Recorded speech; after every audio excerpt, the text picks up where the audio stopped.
आपके मन में क्या विचार आता है जब आप क्रिस्टलाइज्ड, दानेदार या सेमी सॉलिड हनी देखते हैं? हो सकता है कि आप भी उसे नकली या मिलावटी शहद समझें। इसका कारण प्रचलित धारणा है कि असली शहद नहीं जमता, जबकि वास्तविकता इससे परे है। वास्तविकता ये है कि शहद का दानेदार होना एक प्राकृतिक गुण है। प्राकृतिक शहद छत्तों से निकलने के बाद कुछ दिन या महीनों बाद दानेदार हो जाता है। दानेदार या क्रिस्टलाइज्ड होने की गति उन फूलों पर निर्भर होती है जिससे मधुमक्खी नेक्टर लेती है। उदाहरण के लिए, अगर मधुमक्खी ज्यादा नेक्टर सरसों के फूल से लेती है तो वो शहद जल्दी क्रिस्टलाइज्ड हो जाता है, जबकि अकेशिया या जामुन का शहद जमने के लिए महीनों या सालों हो जाते हैं। दरअसल शहद दानेदार होकर अपने आप को सुरक्षित कर लेता है, इसलिए शहद कभी भी खराब नहीं होता। इजिप्शियन पिरामिड में पाया गया शहद 3000 साल बाद भी खाने लायक था। हाँ, वो शहद क्रिस्टलाइज्ड रूप में ही मौजूद था। अफसोस की बात तो यह है कि हमारे पढ़े लिखे समाज में भी ये गलत धारणा प्रचलित है। वो भी क्रिस्टलाइज शहद को नकली या मिलावटी समझते हैं, जबकि शहद के हर लेबल पर इसके बारे में लिखा होता है। इस गलत धारणा के कारण बाजार में कुदरती शहद मिलना कठिन हो गया है। जो लोग प्राकृतिक शहद बेचते हैं वो परेशान हैं, जबकि जो लोग सिंथेटिक या डीनेचर्ड शहद बेचते हैं वो खुश हैं। अक्सर कमर्शियल ब्रांड्स प्राकृतिक शहद बेचना पसंद नहीं करते।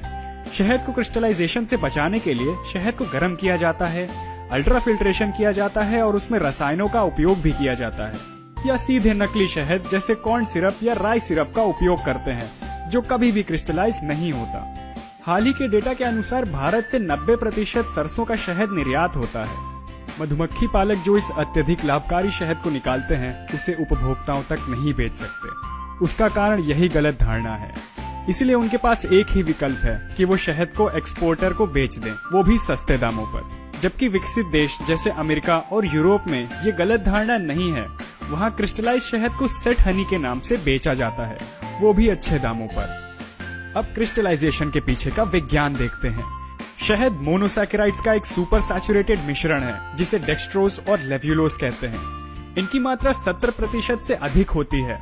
जब शहद मोम से बने हुए स्वच्छ छत्तों में होता है तो वो तरल पदार्थ होता है, क्योंकि मधुमक्खी छत्ते का तापमान लगभग 35 डिग्री बनाए रखती हैं। जब शहद को छत्ते से बाहर निकाला जाता है तो डेक्सट्रोज, जो कम सॉल्युबल होता है, मिश्रण से क्रिस्टल के रूप में अलग होना शुरू हो जाता है, जो सफेद या हल्के रंग का होता है। ये क्रिस्टलाइजेशन या दानेदार होने की गति 4 फैक्टर पर निर्भर होती है, जिसमें सबसे प्रथम है फूलों का प्रकार, क्योंकि हर फूल के नेक्टर में डेक्सट्रोज और लेव्युलोज की मात्रा अलग अलग होती है। अगर डेक्सट्रोज की मात्रा अधिक हो तो शहद जल्दी दानेदार या क्रिस्टलाइज हो जाएगा, और अगर डेक्सट्रोज की मात्रा कम हो तो वो शहद देर से दानेदार होगा। दूसरा महत्वपूर्ण फैक्टर शहद में पाए जाने वाले इम्प्योरिटीज हैं, जैसे डस्ट, पॉलन और वैक्स पार्टिकल्स, जो न्यूक्लियाई ऑफ क्रिस्टलाइजेशन बन जाते हैं और शहद को जल्दी जमाने में मदद करते हैं। टेम्परेचर भी एक महत्वपूर्ण फैक्टर है। कम तापमान शहद को जल्दी जमाता है, इसीलिए विश्व के किसी भी शहद के लेबल पर लिखा होता है कि शहद को फ्रिज में ना रखें, क्योंकि शहद को फ्रिज में रखने पर शहद जल्दी क्रिस्टलाइज हो जाता है। शहद के लेबल पर यह भी लिखा होता है कि शहद अगर क्रिस्टलाइज हो जाए तो उसे गर्म पानी या धूप में रखें, क्योंकि 40 डिग्री तापमान पर पहुंचकर शहद वापस तरल या लिक्विड हो जाएगा। एक और फैक्टर पीरियड ऑफ इमोबिलिटी है। अगर आप शहद रोजाना उपयोग करते हैं तो वो शहद जल्दी नहीं जमेगा, क्योंकि रोजाना बॉटल हिलने से क्रिस्टल सेटल नहीं होंगे। लेकिन अगर शहद को अधिक समय के लिए रख दिया जाए तब शहद जल्दी जम सकता है। क्रिस्टल बनने की गति से शहद का टेक्सचर तय होता है। अगर क्रिस्टल बनने की गति अधिक हो तो कई छोटे छोटे क्रिस्टल्स बनेंगे और क्रिस्टलाइज शहद स्मूथ टेक्सचर का होगा। अगर क्रिस्टल बनने की गति धीरे हुई तब क्रिस्टल बड़े होंगे और शहद का टेक्सचर ग्रेनी होगा। लेकिन अच्छी बात यह है कि किसी भी क्रिस्टलाइज शहद को आसानी से लिक्विड बनाया जा सकता है, उसे गर्म पानी या धूप में रखकर। लेकिन ध्यान रखें कि शहद को 45 डिग्री से अधिक गर्म ना करें, वरना शहद की गुणवत्ता जाती रहेगी। तो अगले समय जब भी आप क्रिस्टलाइज शहद देखें तो उसे नकली या मिलावटी ना समझें, बल्कि लोगों को सच्चाई से अवगत कराएं।